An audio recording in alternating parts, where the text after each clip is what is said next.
Саламатсызбы Ардакбек мырза. Саламатсызбы. Биз бүгүн ушул баш оорулар боюнча сизден маалымат алганы келдик. Баш оорулары жөнүндө кыскача айта кетсеңиз, бул кандай оорулар, кайсыл убакта пайда болот жана алдын алуу жолдорун. Мисалы, адамдарда көп кездешкен внутричерепное давление деген бар. Бул деген баш сөөк менен мээнин ортосунда суюктук болот, жеткез. Бул мээни тең салмактуулукта кармап туруш үчүн. Эгерде атлант омурткасы өзүнүн ордунан жылып кетип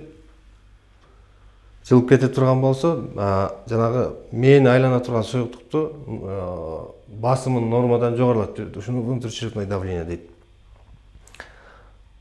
Муну деле жанагыдай дары менен, уколдун күчү менен кичине нормага келтирип турушубуз мүмкүн. Бир аз адам өзүн жакшы сезип калат. Бирок качан ал организмден дарынын күчү чыгып кеткенден кийин кайта эле анын башы ооруй берет.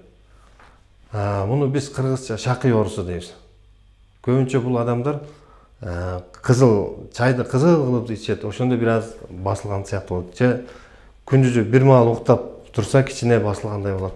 Бул оорудан кутулуу үчүн же алдын алуу үчүн атлантты түздөп коюу бул эң жакшы натыйжа берет, Кудай буйруса. Атлант деп калса, атлант омурткасы. Аны кантип түзөйсүздөр? Кандай жол менен? Укалоо жолу мененби? Эми бул деле ошо массаждын түрүнө кирет. Атайын аппарат келген Швейцариядан. Ошол аппараттын жардамы менен атлантты кармап турган бул жерде желкеде мышцалар бар, ошолорго массаж жасап атып ордуна келтиребиз, түзөйбүз.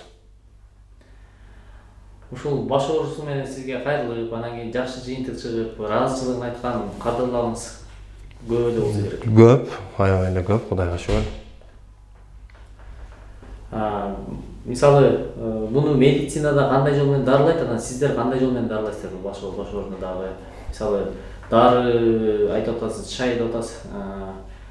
Ошол сиздердин укалоодон кийин дагы бир мынча убакытка көнүгүү же болбосо дагы үй шартында дарылоо боюнча кеңеш айтасыздарбы келгендерге?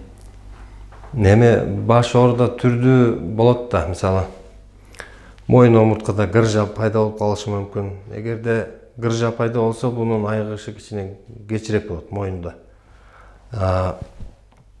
Гыржа жок болсо, анда батыраак эле айыгып кетет. Башка эч нерсенин деле кереги жок. Атлантты түздөп коет болду. Эч кандай уколдун, ийне сайынын кереги жок экен деле, Кереги деле жок болот.